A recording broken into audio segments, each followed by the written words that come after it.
Hello students, আমি Nitish sir জ্ঞানজ্যোতি coaching সেন্টারের পক্ষ থেকে তোমাদের প্রত্যেককে জানাই আরো একবার স্বাগত। আজকে আমি তোমাদের সঙ্গে আলোচনা করব এনইপি 4 ইয়ার আন্ডার গ্র্যাজুয়েট প্রোগ্রামের অধীনস্থ যে সমস্ত ছাত্রছাত্রীরা বিকেইউ অর্থাৎ বাঁকুড়া ইউনিভার্সিটির অধীনস্থ বিভিন্ন কলেজগুলোতে পড়াশোনা করছো মেজর বেঙ্গলি নিয়ে, তাদের জন্য আজকে মেজর পেপার 15 থেকে লাস্ট মিনিট সাজেশন নিয়ে আলোচনা করব। তোমাদের আজকে পুন্নাম যে কবিতাটি রয়েছে সেখান থেকে কিন্তু পুন্নাম নামক যে গল্পটি রয়েছে প্রেমেন্দ্র মিত্র রচিত শ্রেষ্ঠ গল্প, সেখান থেকে পুন্নাম থেকে আজকে আলোচনা করব।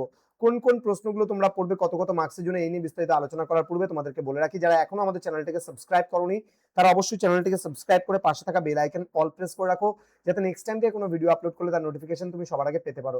এছাড়া অনলাইনে যারা ভাবছো আমাদের ক্লাস জয়েন করবে, নোটস নেবে, তারা অবশ্যই যোগাযোগ করো আমাদের অফিসিয়াল নাম্বার 7076398606 নাম্বার অথবা 6295916282 নাম্বারে। চলো শুরু করা যাক। আজকের ক্লাসটি ভীষণ গুরুত্বপূর্ণ প্রশ্নমান 2 এর জন্য। অসুখ আর কিছুতেই সারে না, কার অসুখের কথা বলা হয়েছে, তার অসুখটি কি ছিল? ললিত কোথায় চাকরি করত এবং তার পার্শ্বিক অবস্থা কেমন ছিল? মর না, মরলে যে হাড় জুড়োয় আমার, কার উক্তি, কোন প্রসঙ্গে এই অসহিষ্ণুতা রয়েছে? নেক্সট রয়েছে ডাক্তার ললিতকে কি পরামর্শ দিয়েছিলেন এবং কেন? ললিতের 4 বছরের ছেলের কান্নার প্রকৃতি কেমন ছিল? এইটুকু শোভা, ও যেন দিনো, সংসারের মুখে হতাশার হাসি, কোন শোভার কথা বলা হয়েছে? টুনুকে তার চরিত্রের একটি বিশেষ বৈশিষ্ট্য উল্লেখ করো।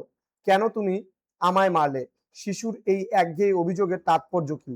নেক্সট চেঞ্জে যাওয়ার টাকা জোগাড় করতে ললিত কি করেছিল? নেক্সট পুন্নাম শব্দটির উৎপত্তিগত ও অভিধানিক অর্থ কি? নেক্সট রয়েছে প্রশ্নমান 5 এর জন্য পুন্নাম গল্পে ললিত ও ছবির দাম্পত্য জীবনের যে সংগ্রামের ছবি ফুটে উঠেছে তা সংক্ষেপে আলোচনা করো। নেক্সট আপনারা ছেলেটাকে বাঁচতে দিলেন না দেখছি, ডাক্তারের এই উক্তির অন্তরালে যে মধ্যবিত্তের অসহায়তা প্রকাশিত হয়েছে তা ব্যাখ্যা করো। টুনু ও ললিতের ছেলের চরিত্রের বৈপরীত্য কিভাবে গল্পের মূল ভাবকে ফুটিয়ে তুলেছে? নেক্সট রয়েছে চেঞ্জে যাওয়ার পর ললিত ও তার স্ত্রী ছবির মানসিক পরিবর্তনের পরিচয় দাও।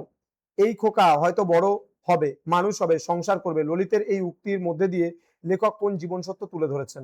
10 নম্বরের জন্য রয়েছে প্রেমেন্দ্র মিত্রের পুন্নাম গল্পে পুন্নাম নরক থেকে পরিত্রাণের যে আরতি ও হাহাকার ফুটে উঠেছে তা গল্পের নামকরণের সার্থকতা বিচার করে আলোচনা করো। অথবা এই প্রশ্নটাও কিন্তু সেমি প্রশ্ন, যে প্রেমেন্দ্র মিত্রের পুন্নাম গল্পের নামকরণের সার্থকতা আলোচনা করো। তো স্টুডেন্ট, এই কয়েকটা প্রশ্ন পড়লে হয়ে যাবে। তোমরা যারা এখনো আমাদের চ্যানেলটিকে সাবস্ক্রাইব করনি, সাবস্ক্রাইব করে পাশে থাকা বেল আইকন অল প্রেস করো এবং তোমার ফ্রেন্ডদের সঙ্গে ভিডিওটি শেয়ার করে দাও, যেন প্রত্যেকের কাছে আজকের এই ক্লাসটি পৌঁছে যেতে পারে। দেখা হবে খুব তাড়াতাড়ি আরো একটা নতুন ক্লাস নিয়ে তোমাদের সঙ্গে। তোমরা প্রত্যেকেই ভালো থেকো, সুস্থ থেকো। Thank you so much, thanks for watching after all, thank you.